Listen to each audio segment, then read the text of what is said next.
নমস্কার বন্ধুরা, সুবচনের সাহিত্য সভায় আপনাদের স্বাগত জানাই। এখন আমি পড়ব শ্রী তারাশঙ্কর বন্দ্যোপাধ্যায় রচিত আরোগ্য নিকেতন উপন্যাসটির দ্বাদশ পর্ব। মিথ্যা বলেনি পাগলা। এক ডোজ ক্যানাবিস ইন্ডিকাতে বৃদ্ধ সাধুর ঘুম এসেছে। ঘুম যখন এসেছে তখন যন্ত্রণার উপশম হয়েছে এবং নাড়ির স্পন্দন পাওয়া যাচ্ছে, কিন্তু বুঝতে কিছু পারা গেল না। সাধু সন্ন্যাসীর ধাতু প্রকৃতিও স্বতন্ত্র, সাধারণ মানুষের সঙ্গে অনেক প্রভেদ। জীবনে আচার এবং বিধিনিয়ম পালনের প্রভাব দেহের উপর অমোঘ। দেহের সহন শক্তি আশ্চর্যভাবে বেড়ে যায়, তেমনি আশ্চর্য ক্রিয়া করে ওষুধ। অকর্ষিত মৃত্তিকায় প্রথম চাষের বীজের মতো। সুতরাং বলা তো যায় না, মৃত্যু সন্নিকটবর্তী হয়েও এদের প্রাণশক্তির কাছে হার মেনে ফিরে যায়। অনেক ক্ষেত্রে এমন দেখেছেন জীবন দত্ত। তাঁর বাবাও এ কথা তাঁকে বলে গেছেন। বলেছিলেন, এদের নাড়ি দেখে সহজে নিদান হেঁকো না বাবা, আগে জেনে নিও তাদের নিজের দেহরক্ষার অভিপ্রায় হয়েছে কিনা। মানুষের অভিপ্রায় প্রচণ্ড কাজ করে। যে রোগী হতাশ হয়ে ভেঙে পড়ে তাকে বাঁচানো কঠিন হয়। সাধুদের হতাশা নাই, মনটি ওদের শক্ত, ইচ্ছাশক্তি প্রবল এবং মৃত্যুবরণের অভিপ্রায় ওরাই করতে পারেন। সাধু গভীর ঘুমে আচ্ছন্ন হয়ে রয়েছে। ডাক্তার বললেন, রাত্রিটা সজাগ থেকো ভোলানাথ। রাত্রে যদি ঘুম ভাঙে তবে জল খেতে দিও, আর কিছু না, আমি ভোরবেলা আসব। শশী খুব হাসতে লাগলো। আত্মপ্রসাদের আর অবধি নাই তার। ডাক্তার তাকে ডেকে নিলেন সঙ্গে, আয় একসঙ্গে যাই। শশীও সঙ্গ ধরলে, বললে, চলুন, রামহরির কেসটা বলে রাখি, কাল আপনাকে যেতেই হবে। ডাক্তার বললেন, শশী, আজ যা করেছিস এমন কাজ আর করিস না। কি, বুড়োকে ক্যানাবিস ইন্ডিকা দেওয়া? হ্যাঁ, অন্যায় করেছিস। অন্যায় করেছি তো বুড়ো সুস্থ হলো কি করে? কি করে তা বলা শক্ত। গাঁজা খাওয়ার অভ্যেস আছে, সেই গাঁজা না খাওয়ার জন্য একটা যন্ত্রণা ছিল রোগের যন্ত্রণার সঙ্গে, সেটা উপশম হয়েছে। তার উপর মাদকের ক্রিয়া আছে। এখন ঘুম ভেঙে এর ফল হয়তো মারাত্মক হবে। বুড়ো সেরে উঠবে, এ আমি বলে দিলাম। কুড়ো বাউরির মেয়েটার নিউমোনিয়ায় কেরোসিনের মালিশ দিলে সবাই আপনারা গাল দিয়েছিলেন, কিন্তু সেরে তো গিয়েছিল। ডাক্তার ধমক দিয়ে বললেন, শশী, এসব পাগলামি ছাড়, শেষ পর্যন্ত বিপদে পড়বি। আমি পাগল? হ্যাঁ, তুই পাগল, আমার আর কোনো সন্দেহ নাই। একটু চুপ করে থেকে শশী বললে, তা বেশ, পাগলই হলাম আমি, তা বেশ। আবার খানিকটা চুপ করে থেকে বলল, কাল কিন্তু রামহরিকে দেখতে যেতে হবে, আমি কল দিয়ে রাখলাম। রামহরির কি হলো? সে 7 দুগুণে 14খানা ব্যাপার, এবার যাবে। যাবে তো আবার আমাকে টানাটানি কেন? যাক না, এ বয়সে গেলেই তো খালাস। না যেতে চায় না কামার বুড়ির মতো? তা রামহরির এই ইচ্ছা স্বাভাবিক, আবার যেন মালাচন্দন করেছে এই বয়সে। হ্যাঁ, বছর 25 বয়স মেয়েটার, কিন্তু রামহরি বাঁচবার আশায় আপনাকে ডাকছে না, ডাকছে নিদান দিতে হবে, বলে দিতে হবে জ্ঞানগঙ্গা যেতে পারে কি না। বড় ইচ্ছে জ্ঞানগঙ্গা যায়, উদ্ধারণপুর কি কাটোয়া। জ্ঞানগঙ্গা গিয়ে বেশি দিন বাঁচলে তো মুশকিল।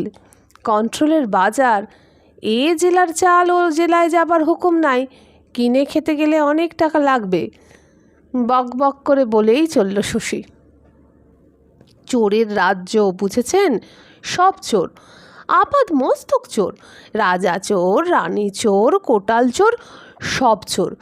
আমি চোর, তুমি চোর, সব চোর। চালের দর 16 টাকা, তাও এ জেলায় 16, তা ও জেলায় 26, আর দুপা ছাড়াও 36, আর এক পা ওদিকে 40। মশাই ঠিক কতগুলো শুনছিলেন না, তিনি ভাবছিলেন রামহরির কথা। শশী আপন মনে বকেই চলেছে। হঠাৎ একবার থেমে আবার আরম্ভ করলে।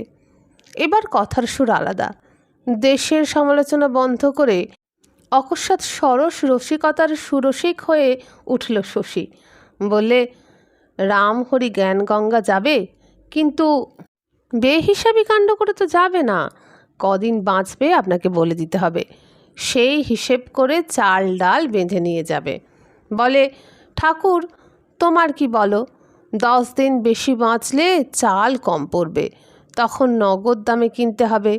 5 দিন কম বাঁচলে চাল বাড়বে, সে চাল ঘরে ফিরে নিতে নাই, বেচে দিতে হবে। সেসব তো আমার হাত দিয়ে হবে না, হবে পরের হাত দিয়ে। 5 ভূতে সব তছনছ করে দেবে আমার। বুঝুন ব্যাপারটা। রামহরি যে হিসেব নেবে তার উপায় থাকছে না। ব্যাটা বলে, তাতে আমার স্বর্গে গিয়েও শান্তি হবে না। আমি বলি, স্বর্গে যাওয়াই হবে না তোর। রথে চড়ে বলবি, রাখো রাখো আমি নামবো, রথ ফিরিয়ে দিয়ে ফ্যাল ফ্যাল করে চেয়ে দেখবি। মহা মুশকিল। গঙ্গা তীরে মৃত্যু, ভূত হবার উপায় থাকবে না। সে হলে সান্ত্বনা থাকতো রামহরির, ঘাড় ভাঙতে পারত। পিছু পিছু গিয়ে খোনাস্বরে বলতো, দে আমার টাকা ফিরে দে। হি হি করে হাসতে লাগলো শশী। শ্রাবণের অন্ধকার রাত্রির মধ্যে দুজনে পথ হাঁটছিলেন। বৃদ্ধ জীবন মহাশয় আপনার মনে রামহরির কথা ভাবছিলেন। এমনটা কি করে হলো, কেমন করে হলো? জ্ঞান গঙ্গা যেতে চায় রামহরি, বিনা ভাবনায় বিনা কামনায়, বৈরাগ্য যোগ, মুক্তি পিপাসা কি জাগে? আমি মরব এই কথা ভেবে প্রসন্ন মনে সমস্ত কিছু পিছনে ফেলে অভিসারে চলার মতো চলতে পারে? দীর্ঘকাল প্রতীক্ষার পর যুবতী বধূর স্বামী সন্দর্শনে যাবার কালে বাপের ঘরের উঠানে পাতা খেলবার ঘরে ফেলে যাওয়ার মতো যেতে পারে? রামহরি প্রথম জীবনে ছিল ছিচকে চোর, তারপর হয়েছিল পাকা ধান চোর। 12 জেল খাটার পর হঠাৎ রামহরির দেখা গেল ঘোরতর পরিবর্তন। রামহরি কপালে ফোঁটা তিলক কেটে গলায় কণ্ঠিমালা পরে হয়ে উঠল ঘোরতর ধার্মিক। জীবিকা নির্বাহের জন্য ব্যবসা শুরু করলে, তরকারির ব্যবসা। চাষির ক্ষেত থেকে তরকারি কিনে হাটে হাটে ঘুরতে লাগলো, অর্থাৎ ফরে হয়ে উঠল। মুখে রামহরি চিরকালই ফোরে, অর্থাৎ কথা বেশি, চিরকালই বলতো। এবার ব্যবসায়ও তাই হয়ে উঠল। লোকের বাড়ি ক্রিয়াকর্মে বরাত এবং বায়না নিয়ে তরকারি সরবরাহ করত। কিন্তু ওর অন্তরালে ছিল তার আসল ব্যবসা। নদীর ধারে জঙ্গলের মধ্যে দস্তুর মতো কবিরাজের মৃত সঞ্জীবনী চোলাইয়ের পাকা পদ্ধতিতে মদ তৈরি করত। জঙ্গলের মধ্যেই বোতল এবং টিন বন্দি করে পুঁতে রাখত। ওখানেই শেষ নয়, নদীর চরের পলিমাটিতে সে গাঁজার গাছ তৈরি করে গাঁজাও উৎপন্ন করত এবং তার কাঠতিও ছিল প্রচুর। দেশটা তান্ত্রিকের দেশ ছিল। মন্ত্র হোক বা না হোক, জানুক বা না জানুক, লোকে কারণ বলতো। কপালে সিঁদুরের ফোঁটা, মুখে কালী কালী, তারা তারা রব, আর করণে 90 জনই ছিল সিদ্ধ পুরুষ। সুতরাং হাজার দরুণে সিদ্ধ পুরুষের প্রসাদে রামহরির লক্ষ্মী লাভের পথ সিংহদ্বার না হোক বেশ একটা প্রশস্ত ফটক খুলে গিয়েছিল। উদ্যোগী পুরুষ রামহরির সাহস ছিল অপার। নবগ্রামে থানার সামনের রাস্তা দিয়ে কুমড়ো কাঁকুরের বোঝার তলায় অন্তত 4-5টা বোতল নিয়ে সে সহাস্য মুখে চলে যেত এবং হাটে বসে তাই বিক্রি করত। কুমড়োর মুখ কেটে ভিতরের শাঁস বীজ বের করে দিয়ে তার মধ্যে গাঁজা আনত। বাড়িতে দেব প্রতিষ্ঠা করেছিল সুপবিত্র নিম্বকাষ্ঠের গৌরহরি, কিন্তু ঠাকুরটির বক্ষপঞ্জর ছিল ফাঁপা। দস্তুর মতো মাথা কাটিয়ে বুক এবং পিঠের দুদিক দুখানি স্বতন্ত্র কাঠে গড়ে ভিতরে গহ্বর রেখে পাকা মিস্ত্রি দিয়ে এই দৈব গুদামটি সে তৈরি করিয়েছিল এবং পিঠের দিকে কাঠের নিচের উপর 2টি ঢাকনাযুক্ত মুখ রেখেছিল। উপরেরটি খুলে গাঁজা পুড়ত এবং প্রয়োজন মতো বের করে নিত। এরপর আর এক ধাপ উঠে রামহরি রীতিমতো দাসজি হয়ে উঠেছিল। তরকারি ব্যবসা তুলে দিয়ে মুদির দোকান এবং ধান কেনার ব্যবসা শুরু করে। ভেক নিয়ে দাস উপাধি নিয়ে গণ্যমান্য হয়ে উঠেছিল কয়েকখানা গ্রামের মধ্যে। শুধু ভেকই নেয়নি, নিজের স্বজাতীয় স্ত্রী এবং পুত্রকে দূর করে দিয়ে একটি উচ্চবর্ণের বিধবাকে ঘরে এনে বৈষ্ণবী করেছিল। ক্রমে ক্রমে আরও বোধহয় 2-3টি। এদের দুজনই প্রৌঢ় বয়সে দৌড়ানির মতো ঘুঁটে কুড়িয়ে মরে পরিত্রাণ পেয়েছে। একজন পালিয়েছে, শেষেরটি তরুণী, সেইটি এখন রামহরির সুয়োরানী। সেই রামহরি সজ্ঞানে মৃত্যু কামনা করে গঙ্গা তীরে চলেছে, মুক্তি চায় সে। বিস্ময় লাগে বই কি। শশীর তামাক টেনে শেষ করে হুঁকোটা হাতে ধরে নিয়ে বলল, কাল চলুন একবার। আমি বেটাকে বলেছি ফি 5 টাকা লাগবে। ডাক্তারবাবু তো আর কলে যান না, তবু বলে কয়ে রাজি করাবো। তাতেই রাজি। কথাটা ডাক্তারবাবুর কানে গেল না। তার মনোরথ ছুটছিল। পলকে যুগান্তর অতিক্রম করে পিছনের পরিক্রমা সেরে বর্তমানে সেই মুহূর্তে স্থির হলো বোধ করি। তিনি হাসলেন। শশী বললেন, হাসছেন যে? জীবন বললেন, নবগ্রামের কর্তাবাবুর চিকিৎসার জন্য কলকাতা যাওয়া মনে আছে তোর শশী? তা আবার নাই। বাড়ি থেকে পালকি করে বেরিয়ে সব ঠাকুর বাড়িতে প্রণাম করে, সে তো জ্ঞান গঙ্গা যারাই গিয়েছেন তাঁরাই ওসব করেছেন। তা সে নয়, তবে কর্তা কাশী গেলেন না, উদ্ধারণপুর গঙ্গার তীর গেলেন না, গেলেন কলকাতা। কলকাতাও গঙ্গা তীর, কিন্তু গঙ্গা তীরে দেহ রাখতে ঠিক যাননি। গিয়েছিলেন চিকিৎসা করিয়ে বাঁচতে। তা হবে না? বিশাল সম্পত্তি, অগাধ ধন, এত কীর্তি, এসব ছেড়ে মরতে কেউ চায় নাকি? হ্যাঁ রে, তাই তো বলছি। তার হয়নি, আর রামহরির সেই বাসনা হলো। রামহরি যা করেছে তার পক্ষে সেও তো কম নয় রে, অনেক। তার উপর তরুণী পত্নী। এবার হাঁ করে শশী জীবন ডাক্তারের মুখের দিকে চেয়ে রইল। জীবনমশাই হেসেই বললেন, হাঁ করে তাকিয়ে থাকিস নে, বাড়ি যা। রাত্রি অনেক হয়েছে, কাল যাব। দুপুরের পর গাড়ি পাঠাতে বলিস। শশী বলল, 2 রাস্তার মোড় বুঝি এটা? হ্যাঁ, এইখান থেকেই পাকা রাস্তা থেকে কাঁচা রাস্তা ধরে জীবন ডাক্তার যাবেন নিজের গ্রামে। পাকা রাস্তায় শশী যাবে নবগ্রামে। জীবনমশাই বললেন, নেশা ভাঙ একটু কম করিস শশী। শশী মাথা চুলকে লজ্জা প্রকাশ করে বলল, ভাবি তো, পারি না। তারপর অত্যন্ত ব্যস্ত হয়ে বলল, চলুন চলুন, আপনাকে পৌঁছে দিয়ে যাই। ভারী অন্ধকার আর রাত্রি অনেক হয়েছে। হতভাগা, আমাকে দাঁড়াতে হবে না, যা বাড়ি যা। আমাকে দাঁড়াবে? তোকে দাঁড়াবে কে? পরক্ষণেই একটা কথা মনে করে জীবন দত্ত সচকিত হয়ে উঠলেন। বললেন, আচ্ছা চল, আমি তোকে পৌঁছে দিয়ে বাড়ি ফিরব। মনে পড়ল মাস কয়েক হলো শশীর মা মারা গেছে। শশী হয়তো এত রাত্রে ভয় পাচ্ছে একলা যেতে। একটু আগেই বলছিল গলায় চণ্ডী থেকে ফিরবার পথে ওর গা ছমছম করছিল, অর্থাৎ শশী ভয় পেয়েছিল। ওফ, সেই জন্যই সে দেবস্থানে ঢুকেছিল। জীবনমশাই বললেন, সত্যি বলতো শশী, কি ব্যাপার, তুই কি ভয় পেয়েছিস? শশী মাথা চুলকে বললে, মানে আমার মা। তোর মা? মনে হয় আশেপাশে ঘুরে বেড়ায়। মনে হয় নয় মশাই, সত্যি। জীবনমশাই বললেন, চল, ওসব কথা থাক। শশী বললে, মা আমাকে ভয় দেখায় না, আগলায়, বুঝেছেন না? শশী বক বক করলে সারা পথটা। তার মধ্যে রামহরির কথাই বেশি। ওই বেটার নিদান হেঁকে দেখিয়ে দিন একবার ছোকরা ডাক্তারকে। প্রদ্যোৎ ডাক্তার বারান্দায় বসেছিল। শ্রাবণের মেঘাচ্ছন্ন রাত্রি, অসহ্য গুমটের মধ্যে ঘরে ঘুম আসা এক অসাধ্য ব্যাপার। তার উপর মশারি। মশা এখানে খুব বেশি ছিল। লোকে বলতো, বিনা মশারিতে শুয়ে থাকলে মশারা সমবেতভাবে তুলে নিয়ে চলে যেতে পারে। আজকাল মশা কমেছে। ডিডিটি ক্যাম্পেইন শুরু হয়েছে গত বছর থেকে। তবুও প্রদ্যোৎ বিনা মশারিতে শোয় না।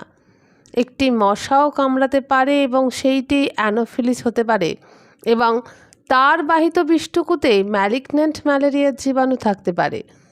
বাইরে মশারি খাটিয়ে শুলে হয়, কিন্তু তাতে মঞ্জু অর্থাৎ ডাক্তারের স্ত্রী ভয় পায়।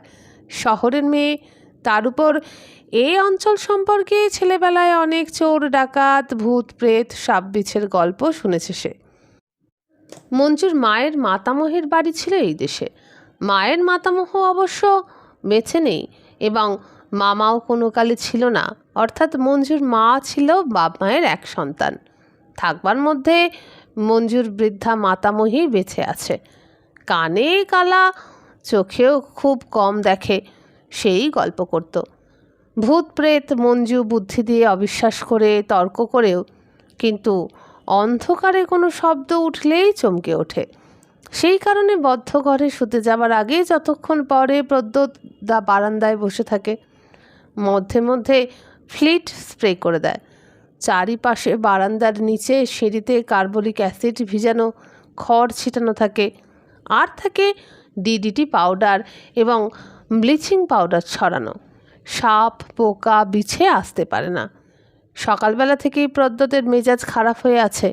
রতনবাবুর ছেলে বিপিনবাবুর কেসে এখানকার হরেন ডাক্তার তাকে কল দিয়েছিল। আকস্মিকভাবে হিক্কার উপসর্গ এসে জুটেছে। কল দিয়েছিল কাল সকালে। একান্ত নিষ্ঠুর যন্ত্রণাদায়ক অবস্থা। মনে হয় হয়তো যে কোনো মুহূর্তে নিষ্ঠুর পরিণতি এসে উপস্থিত হবে। হরেনের সঙ্গে পরামর্শ করে যা করবার করেছে তারা, কিন্তু কোনো ফল হয়নি। আজ সকালে কিশোরবাবু প্রস্তাব করলেন জীবন মশাইকে ডাকা হোক। প্রস্তাবটা বোধহয় রতনবাবুর কিশোরকে দিয়ে প্রস্তাবটা তিনিই করিয়েছিলেন। প্রদ্যোৎ ডাক্তার কি বলবে? মনে উত্তরটা আপনি এসে দাঁড়িয়েছিল, ব্যস্ত দেখান, কিন্তু আমি আর আসবো না। কিন্তু কথাটা বের হবার আগেই কিশোরবাবু বলেছিল, আপনি কিন্তু বলতে পারবেন না আর আসবো না। আমার অনুরোধ। আমি শুনেছি আপনি তাঁর উপর অসন্তুষ্ট, কিন্তু তিনি অসন্তোষের লোক নন। ডাক্তার বলেছিলেন, এর মধ্যে সন্তোষ অসন্তোষের কথা কি আছে কিশোরবাবু? আপনাদের রোগী ইচ্ছে হলে ভূতের ওঝাও ডাকতে পারেন। আপনি একটু বেশি বলছেন প্রদ্যোৎবাবু। বলছেন না, নিজের মর্যাদাটাকে বড় করে বিচার করবেন না, সত্যকে বড় করে খতিয়ে বলুন প্রদ্যোৎবাবু। কিশোরবাবু মানুষটি বিচিত্র, তার মধ্যে কোথায় যেন অলঙ্ঘনীয় কিছু আছে। তাকে লঙ্ঘন করা যায় না। সমগ্র দেশের লোকের প্রীতির পাত্র, আজীবন দেশের সেবাই করে আসছেন। এখানে প্রদ্যোৎ ডাক্তার এসে অবধি কত ছোটোখাটো উপকারে ওর কাছে উপকৃত, তার আর হিসাব নেই। এখানকার লোকগুলি সহজ নয়। মঞ্জু আধুনিকা, সে বাইসাইকেল চড়ে একা যেখানে সেখানে ঘুরে বেড়ায়। এর জন্য কুৎসারটি ক্ষান্ত হয়নি, ওপরে দরখাস্তও করেছিল। প্রদ্যোতের বন্ধু এই জেলারই সদরে ল্যাবরেটরিতে প্র্যাকটিস করে। সে মধ্যে মধ্যে আসে, তার সঙ্গে জড়িয়ে কুৎসিত অভিযোগ এবং হাসপাতালের ওষুধ চুরির অপরাধ ছিল তার সঙ্গে। কয়েকটা কেসে প্রদ্যোৎ বন্ধুর ল্যাবরেটরিতে রোগীর রক্ত ইত্যাদি পরীক্ষা করিয়েছিল বলে তা নিয়েও অনেক কথা হয়েছিল। মুখে মুখে এ নিয়ে তো কথার অন্ত ছিল না। বিচিত্র সব প্রশ্ন। ও বাবা, এ যে দুই বন্ধুতে মিলে বেশ ফাঁদ পেতেছে। রক্ত পরীক্ষা, থুতু পরীক্ষা, প্রসাব পরীক্ষা, দাও টাকা দাও। এখন চোর চোরাটি আধা ভাগ। এতকালে সব ছিল না, তা রোগ ভালো হতো না। কিশোরবাবুই এই সমস্ত অপবাদ এবং প্রশ্ন থেকে রক্ষা করেছেন। অযাচিতভাবে তিনি এগিয়ে এসেছিলেন। এখানে থাকলে দুটি বেলা কিশোরবাবু তাদের খবর নেন। কিশোরবাবুর প্রশ্নে এই কারণেই ডাক্তারকে ভেবে দেখতে হয়েছিল। কিশোরবাবু বলেছিলেন, ভালো করে ভেবে দেখুন ডাক্তারবাবু, এখানে প্রশ্ন হলো মূল্যবান একটি জীবনের। আর মশাইকে তো আমরা আপনাদের উপরওয়ালা করে ডাকছি না, ডাকছি সাহায্য করবার জন্য। ওকে ডাকছি, উনি নাড়িটা দেখবেন আর হিক্কাটা থামিয়ে দেবার চেষ্টা করবেন। তাতে আপনাদের যেসব শর্ত আছে তা তাকে বলে দিন। কই, চারুবাবুরা তো আপত্তি তুলছেন না? হরেন ডাক্তার চারুবাবু মত দিয়ে গেছেন। চারুবাবু বলে গেছেন, খুব ভালো কথা, ওর অনেক মুষ্টিযোগ আছে, অব্যর্থ ফল হয়, শুধু আফিং ঘটিত কিছু যেন না দেন। এরপর অগত্যা প্রদ্যোৎকে মত দিয়ে আসতে হয়েছে। বলতে সে পারেনি, ওর মত ওদের, আমার মত আমার, আমি আর আসবো না। কিন্তু এ নিয়ে একটা অস্বস্তি ওর মনে সকাল থেকেই ঘুরছে। উৎকণ্ঠিত হয়ে আছেন জীবন মশাই নামক এই দেশজ ভীষগাচার্যের ভেষজের ফলের জন্য। একটা বিষয়ে সন্তুষ্ট হয়েছে সে, ওই নিদান বিশারদ এক্ষেত্রে নিদান হাঁকেননি, তাতে ভুল ধরেননি। চারুবাবুদের সঙ্গে তার আলোচনার কথা বোধহয় বৃদ্ধ শুনেছেন, তবুও অস্বস্তি রয়েছে। ওই ওষুধের ফলের জন্য অস্বস্তি, তার সঙ্গে যেন আরও কিছু আছে। এর উপর একটি রোগী আজ অত্যন্ত অপ্রত্যাশিতভাবে তার হাতে মারা গিয়েছে। কি যে হলো, সব থেকে যেটা তাকে পীড়িত করছে সেটা হলো তার ভ্রান্তি। সকালবেলা সে দেখে এসে বলেছিল রোগী বেশ ভালো আছে, জ্বর ছেড়ে গেছে, কাল পথ্য দেব। একটু যেন ড্রাউজি ভাব ছিল, আচ্ছন্নের মতো পড়েছিল, কিন্তু ডাক্তার সেটাকে দুর্বলতা মনে করেছিল। ছেলে মানুষ, শিশু রোগী। রোগীর বুড়ি ঠাকুমা বলেছিল, ভালো কি করে বলছো বাবা তুমি? বালা রুগী, জ্বর ছেড়েছে, ভালো আছে তো মাথা তুলছে কই, খেতে চাচ্ছে কই। ডাক্তার তাকে বলে এসেছিল তুলবে, মাথা তুলবে, একটু দুর্বল হয়ে আছে, ওটা কাটলেই তুলবে। আর আমাদের কথায় বিশ্বাস করুন, না করলে তো চিকিৎসা করতে পারবো না। বিকেলবেলা ছেলেটা হঠাৎ কোলাপস করলো। ডাক্তার ছুটে গিয়েছিল, ইঞ্জেকশনও দিয়েছিল বাড়তিনেক, কিন্তু সন্ধ্যের সময় ছেলেটা মারা গেল। ডাক্তার ভাবছিল কোথায় ভুল হলো তার। আগাগোড়া ডায়াগনোসিসে হ্যাঁ তাই, ম্যালেরিয়া বলে ধরেছিল সে, কিন্তু ম্যালিগনেন্ট ম্যালেরিয়া। ভুল হয়ে গিয়েছে সেইখানে। কুইনাইন ইঞ্জেকশনও সে দিয়েছিল, ফলটা হয়েও স্থায়ী হলো না। ইন্ট্রাভেনাস দেওয়া উচিত ছিল। ডাক্তার অকস্মাৎ চকিত হয়ে ইজি চেয়ারের উপরেই সোজা হয়ে বসলেন। কুইনিন অ্যাম্পুলটা, সেটার ভিতর ঠিক কুইনিন ছিল তো? বিনয়ের দোকান থেকে কেনা অ্যাম্পুল। একালের এই ঔষধ ব্যবসায়ীদের বিশ্বাস নেই?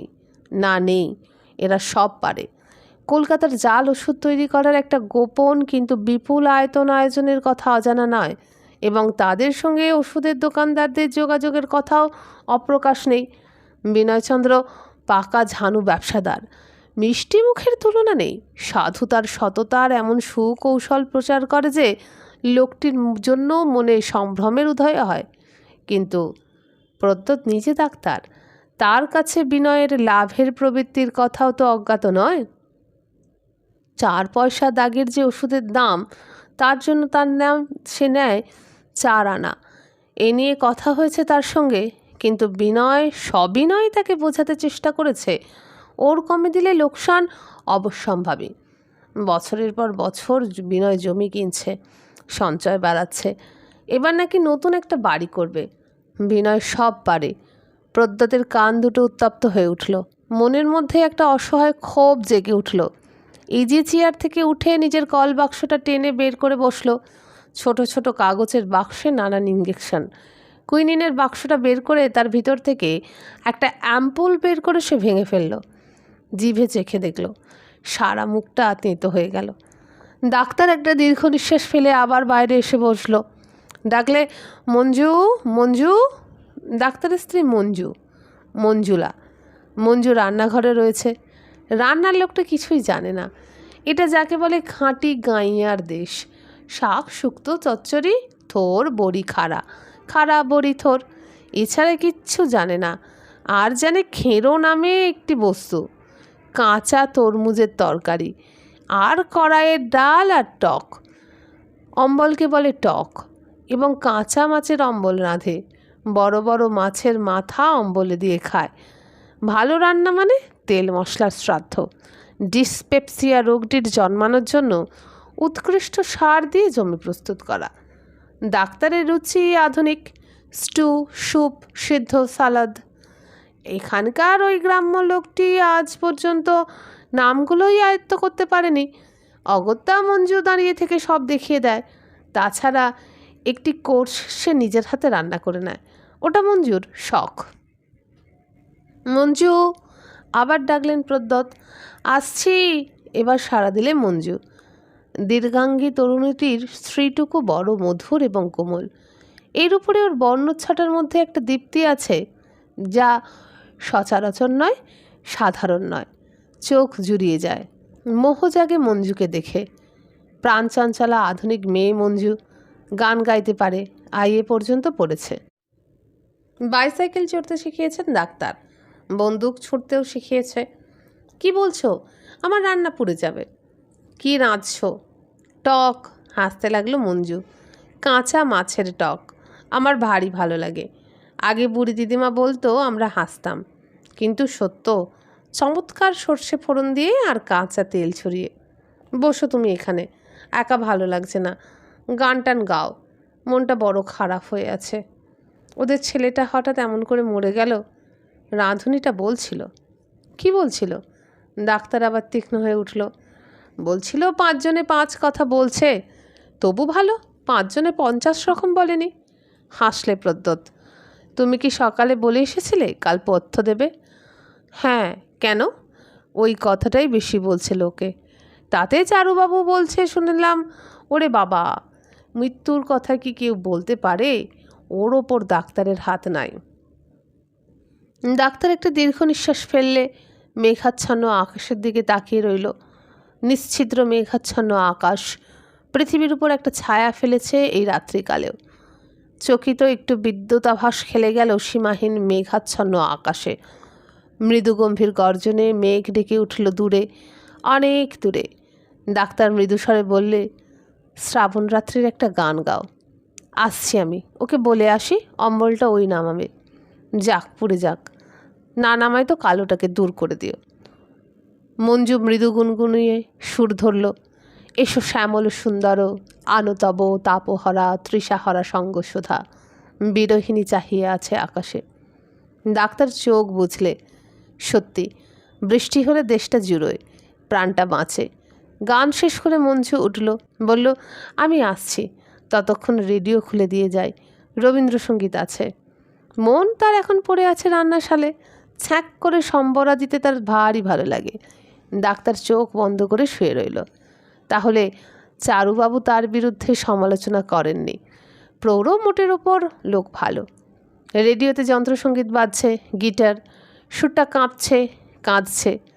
চারুবাবু কিন্তু ডিফিটেড সোলজার, হার মেনেছেন ভদ্রলোক, যাকে সাধু বাংলায় বলে আত্মসমর্পণ করেছেন, স্যারেন্ডার করেছেন।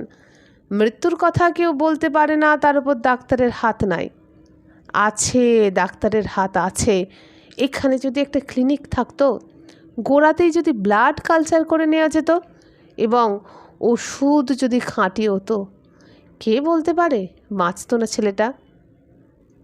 রেডিওতে গান বেজে উঠল, মরণ রে তুহম শ্যাম সমান। ডাক্তার ভ্রুকুঞ্চিত করে উঠে গিয়ে রেডিওটা বন্ধ করে দিলে। কম্পাউন্ডের ফটকটায় হর্নের শব্দ উঠল। সাইকেল রিক্সার হর্ন। কে এলো? কেন? কল? ডাক্তার উঠে দাঁড়ালো। ঘরের মধ্যে থেকে ছোট স্টোভ ল্যাম্পটা বের করে নিয়ে এলো। 2টো রিক্সা।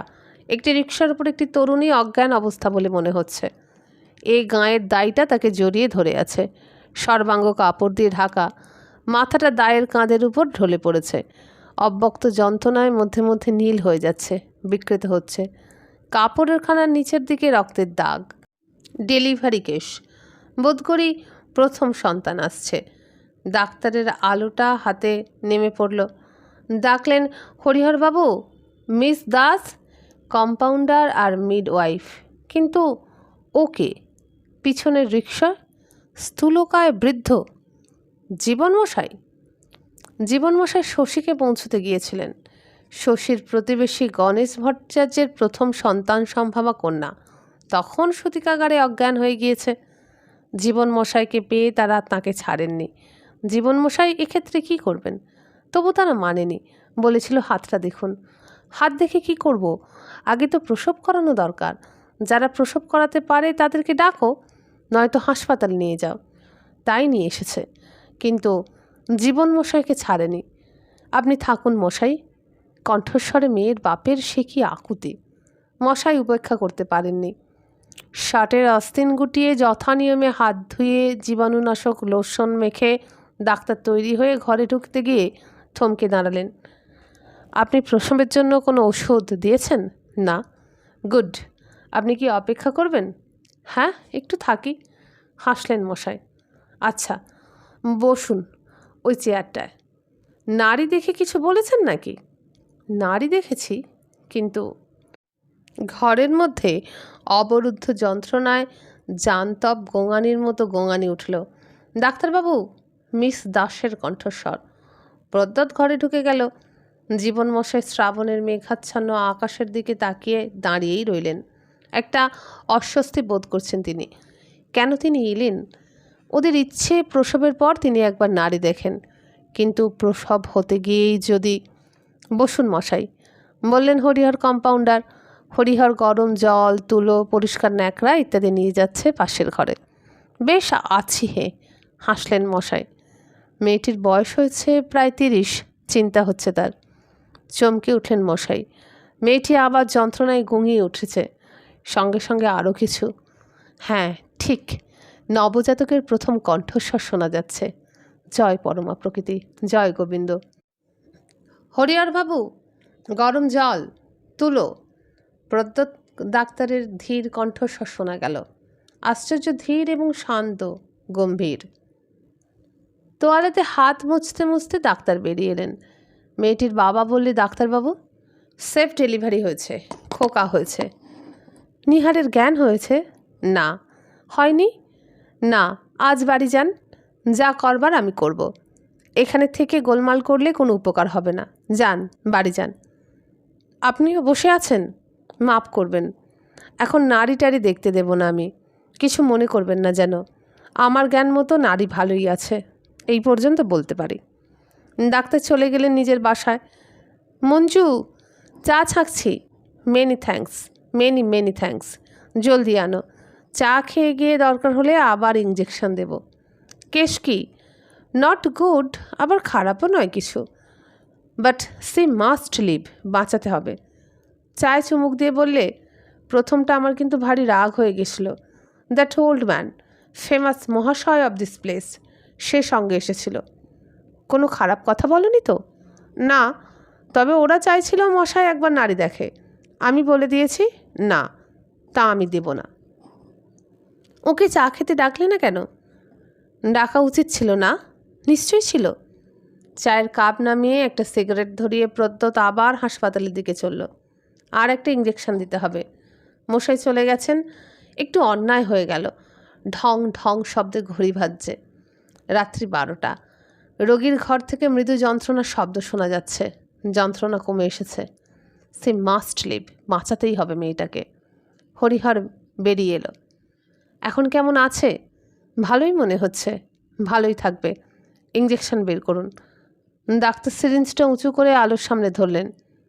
আবার যেন ফটকটা খুলল। কে এলো আবার? এগিয়ে এলো হরিহর। রতনবাবুর লোক। কি, হিক্কা খুব বেড়েছে? আগে না, সেই শহর থেকে রিপোর্ট এসেছে, তাই বুড়োবাবু বললেন ডাক্তারবাবু যদি জেগে থাকেন তো দিয়ে আয়। বিপুনবাবুর ইউরিন রিপোর্ট। হিক্কা কেমন আছে? তেমনই আছে, একটুকু কম লাগছে বলে মনে হচ্ছে। একটা ক্লিনিক যদি এখানে থাকে, এক্স-রে, ইলেকট্রিসিটি না হলে উপায় নাই। ময়ূরাক্ষী স্কিম হতে আরও কয়েক বছর লাগবে, তার আগে সে হবে না। কিন্তু একটা ক্লিনিক, কত লোক যে বাঁচে। আজকে এই মেয়েটাই বাঁচতো, হাসপাতালে যন্ত্রপাতি এসব না থাকলে মেয়েটা আজ মরতো। জীবনমশাই হাত দেখে ঘাড় নেড়ে বলতো, কি করবে? এ কার হাত, তোমার না আমার? বন্ধুরা, এখানেই শেষ হলো আরোগ্য নিকেতনের 12 পর্ব। পরবর্তী পর্ব শীঘ্রই আসছে আমার চ্যানেলে। আজকের মতো নমস্কার।